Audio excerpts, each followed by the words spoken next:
আসসালামু আলাইকুম এভরিওয়ান। আগামীকাল বাংলাদেশ বনাম অস্ট্রেলিয়া টেস্ট ম্যাচ। এই টেস্ট ম্যাচ ঘিরে অনেক আলোচনা রয়েছে, সমালোচনা রয়েছে নাহিদ রানাকে নিয়ে। তার জিম্বাবুয়ে সিরিজটা যদি না খেলাতো তাহলে সে এই টেস্টটা অনেক দারুণ কিছু করতে পারতো। যাই হোক, নাহিদ রানাকে ছাড়াই আমাদের প্ল্যান করতে হয়েছে। আমি হাসান মাহমুদ, তাসকিন আহমেদ এবং ইবাদতকে সাথে নিয়ে কি টেস্টের করতে যাচ্ছি। আসলে এই ধরনের উইকেট গুলোতে ভারতে নীতিশ কুমার রেড্ডি এই টাইপের কিছু প্লেয়ার তারা খেলিয়েছিল। আমাদের সেরকম পেস বোলিং অলরাউন্ডার না থাকায় সেরকম কোনো প্ল্যান নেই। সৌম্য সরকারকে ওভাবেই খেলাতে হবে। সৌম্য সরকার একটু ডানহাতি মিডিয়াম পেসার বোলিংটাও করতে জানেন। সাদমান ইসলামকে সঙ্গে নিয়ে তানজিদ তামিম হয়তো ওপেনিং করবেন। আহ এভাবে টিমটা মমিনুল হক, নাজমুল হাসান শান্ত, লিটন কুমার দাস হয়তো খেলতে পারেন প্রথম টেস্টে। ওই জায়গায় জাকের আলী এসেছেন। জাকের আলী যে টেস্টের যে খুবই খারাপ তা না, উনি 30 এভারেজ নিয়েছিল। 30 এভারেজ নেওয়ার পরে ওয়ানডে এবং টেস্ট থেকে আচমকাই তিনি বাদ পড়েছেন জাতীয় দল থেকে টি-টোয়েন্টি খারাপ করার ফলে। যাই হোক, 2003 সালের পর টেস্ট আমাদের কিংবদন্তি প্লেয়ার সাকিব, তামিম এরা অস্ট্রেলিয়ার মাটিতে টেস্ট খেলতেই পারেনি। এত বছর পর খেলা হলো, নাহিদ রানা টেস্টটা মিস করলো। হয়তো নাহিদ রানা তার ক্যারিয়ারে এই টেস্ট ম্যাচ খেলতে পারবে কিনা সেটা নিয়েও সংশয়। নানা রকম কথাবার্তা উঠছে যে বাংলাদেশ 3 দিন টেস্ট ম্যাচ হারবে, তাদের বোল্যান্ড স্টার হ্যাজেলউডকে সামলানো অনেক কঠিন। আমাদের যে বল ছেড়ে দিয়ে খেলতে পারে তারা এখানে ভালো করবে।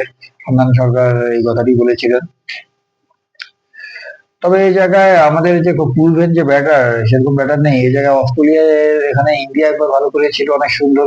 পূজারা, রাহানে খুব দারুণ পারফর্ম করেছিল। আবার তারা 36 রানে অল আউট হয়েছিল। উইন্ডিজ আবার 27 রানে অল আউট হয়েছিল।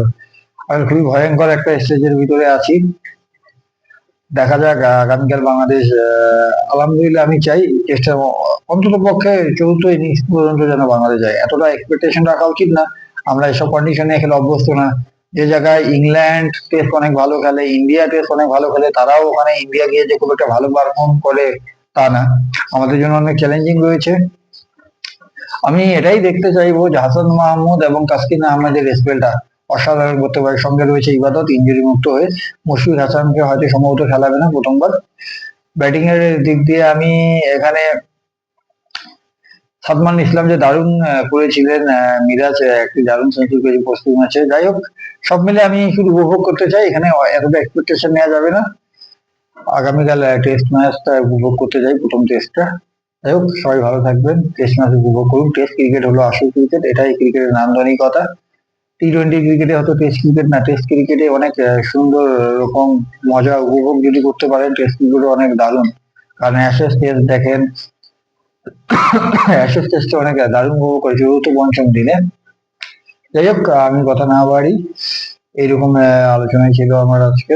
যাই হোক, সবাই ভালো থাকবেন। আসসালামু আলাইকুম।